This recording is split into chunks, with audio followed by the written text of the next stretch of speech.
Hi friends, welcome back to Vijay school cooking. எல்லோரும் எப்படி இருக்கீங்க? சேஃபாக இருக்கீங்களா? இன்றைக்கி நம்ம சேனலில் அகர் அகர் புட்டிங் தான் பார்க்க போகிறோம். ரொம்ப டேஸ்ட்டாக, ரொம்ப சிம்பிளாக அகர் அகர் கஸ்டர்ட் பவுடர் வச்சு ஒரு சூப்பரான இஃப்தார் ரெசிபி தான் பண்ண போகிறோம். ஓகே ஃப்ரெண்ட்ஸ், இப்போ வாங்க இதை எப்படி செய்யலான்னு பார்க்கலாம். நம்ம வீடியோக்குள்ளே போகிறதுக்கு முன்னாடி இப்போ தான் நம்ம சேனல் நீங்கள் புதுசாக வாட்ச் பண்ணுறீங்கன்னா வீடியோவை ஸ்கிப் பண்ணால் முழுவதுமாக பாருங்கள். பிடிச்சிருந்தா சப்ஸ்கிரைப் பண்ணிக்கோங்க. இப்போ வாங்க இந்த அகர் அகர் புட்டிங் எப்படி செய்யலான்னு வீடியோக்குள்ளே போய் பார்க்கலாம். ஃபஸ்ட்டு இதுக்கு நான் ஒரு 10 கிராம் அளவுக்கு சைனா கிராஸ் எடுத்திருக்கேன். இது அகர் அகர்னு சொல்லுவாங்க. இதை நாம் கொஞ்சம் சாஃப்ட் ஆக்கிறதுக்கு கொஞ்சமாக தண்ணி விட்டு நாம் ஊற வச்சு எடுத்துக்கலாம். அப்போ நம்மளுக்கு சீக்கிரமாக வெந்து கொடுக்கும். ரொம்ப நேரம் வேகாமல் ஒரு 10 நிமிஷத்துலேயே ஒரு 5 நிமிஷத்துலேயே நம்மளுக்கு வெந்து கொடுத்துரும். இப்போ இது நல்லா சாஃப்டாகி நல்லா ஊறட்டும். இது ஒரு 10 நிமிஷம் நீங்கள் தண்ணியில் ஊற வச்சுருங்க. இப்போ அடுத்ததாக என்ன பண்ணலான்னு பார்க்கலாம். ஒரு பேன் எடுத்துக்கோங்க. இதில் நான் ஒரு 1/2 லிட்டர் அளவுக்கு திக்கான பால் எடுத்திருக்கேன். நான் இன்றைக்கி பேக்கெட் பால் தான் எடுத்திருக்கேன். ஃபுல் ஃபேட் க்ரீம் மில்க் எடுத்திருக்கேன். நம்ம தண்ணிலாம் இதில் ஊற்றி செய்ய போகிறதில்ல. ஸோ திக்கான பாலாக எடுத்துக்கோங்க. பசும்பாலாக இருந்தால் கூட நீங்கள் 1/2 லிட்டர் எடுத்துக்கோங்க.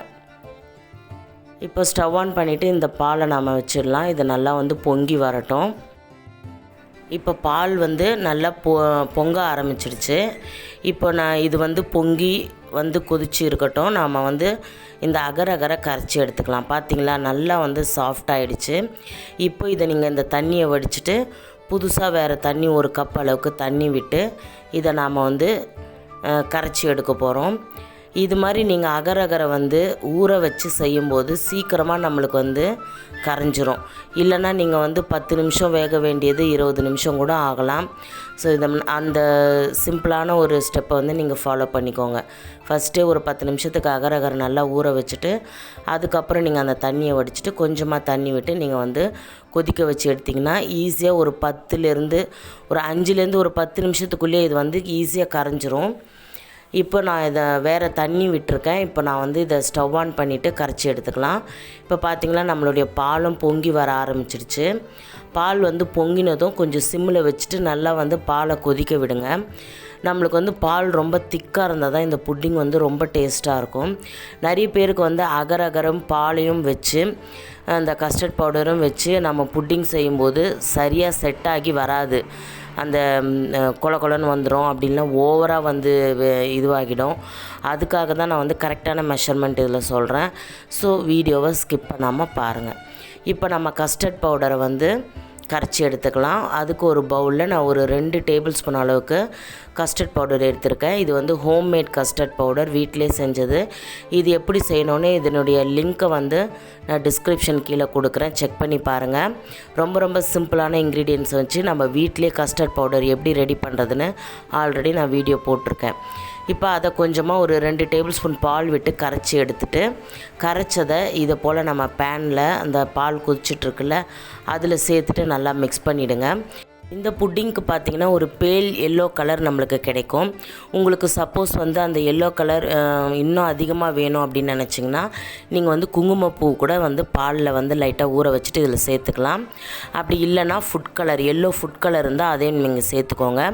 நான் ரெண்டுமே சேர்க்க போகிறதில்ல. ஏன்னா என்னுடைய கஸ்டர்ட் பவுடர்லேயே லைட் எல்லோ கலர் எனக்கு கிடைக்க போகுது. ஸோ நான் அந்த பேல் எல்லோலேயே நான் நிறுத்திக்க போகிறேன்.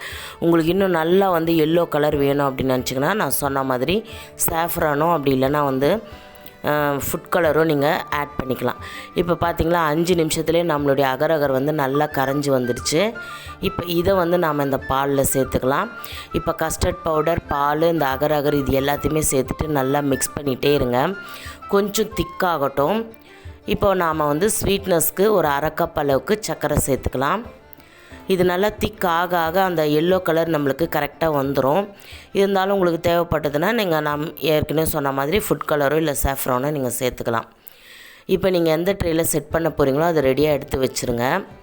நான் இந்த கேக் டின்னில் தான் செட் பண்ண போகிறேன்.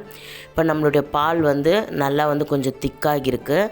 நான் ஸ்டவ் ஆஃப் பண்ணிவிட்டு இறக்கிட்டு அந்த ஹீட்டோடு இதில் செட் பண்ணிக்கலாம்.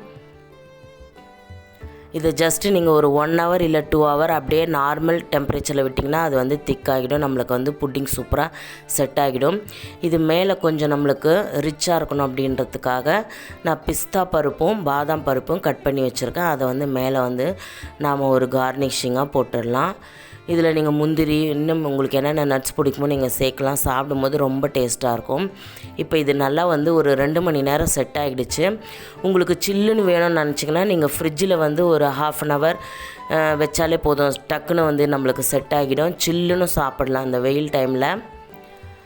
ஆல்ரெடி பார்த்திங்கன்னா கடல் பாசின்றது வந்து நல்லா நம்மளுக்கு உடம்புக்கு கூலிங் தரக்கூடியது தான். அதனால தான் ரம்ஜான் டைமில் வந்து பார்த்திங்கன்னா இஃப்தார் ரெசிப்பியில் இது ஒரு ரெசிப்பியாகவே அவங்க வந்து ஆட் பண்ணி சாப்பிடுவாங்க. கண்டிப்பாக அவங்களுடைய இஃப்தார் ரெசிப்பியில் இந்த அகர் அகர் வந்து சேர்க்காமல் அவங்க எதுவுமே வந்து ஃபினிஷ் பண்ண மாட்டாங்க. ஓகே ஃப்ரெண்ட்ஸ், இப்போ நம்மளுடைய அகர் அகர் புட்டிங் சூப்பராக ரெடி ஆகிடுச்சு. நம்ம சேனலில் இஃப்தார் ரெசிபிஸ் நிறைய போட்டிருக்கேன். டிஸ்கிரிப்ஷனில் லிங்க் தரேன், செக் பண்ணி பாருங்கள். இப்போ இதை நீங்கள் கட் பண்ணிவிட்டு நல்லா சில்லுன்னு வந்து சர்வ் பண்ணலாம். ரொம்ப ரொம்ப டேஸ்ட்டாக இருக்கும். இந்த சம்மருக்கு நீங்கள் குழந்தைங்க வீட்டில் இருக்கும்போது கூட நீங்கள் அவங்களுக்கு செஞ்சு கொடுக்கலாம். கண்டிப்பாக விரும்பி சாப்பிடுவாங்க. ரொம்பவே அவங்களுக்கு பிடிக்கும். ஓகே ஃப்ரெண்ட்ஸ், நம்ம சேனலில் நிறைய புட்டிங் ரெசிபீஸ், நிறைய அல்வா ரெசிபீஸ், சம்மர் ரெசிபீஸ், இஃப்தார் ரெசிபீஸ் நிறைய இருக்குது. ப்ளேலிஸ்ட்டில் செக் பண்ணி பாருங்கள். நான் டிஸ்கிரிப்ஷனில் எல்லாத்தோட லிங்க்கும் கொடுக்குறேன். மறக்காமல் மிஸ் பண்ணாமல் உங்கள் வீட்டில் ட்ரை பண்ணுங்கள். கண்டிப்பாக இந்த வீடியோ உங்களுக்கு ரொம்ப பிடிச்சிருக்குன்னு நினைக்கிறேன். இந்த வீடியோ பிடிச்சதுக்கு ஒரு லைக் பண்ணுங்கள். உங்கள் ஃப்ரெண்ட்ஸ் ரிலேட்டிவ்ஸ்க்கு ஷேர் பண்ணுங்கள். மறக்காமல் நம்ம சேனலை சப்ஸ்கிரைப் பண்ணிக்கோங்க. நெக்ஸ்ட் ஒரு இன்ட்ரெஸ்டிங்கான வீடியோவில் சந்திக்கிறேன். Until then by from Viji. Thanks for வாட்சிங்.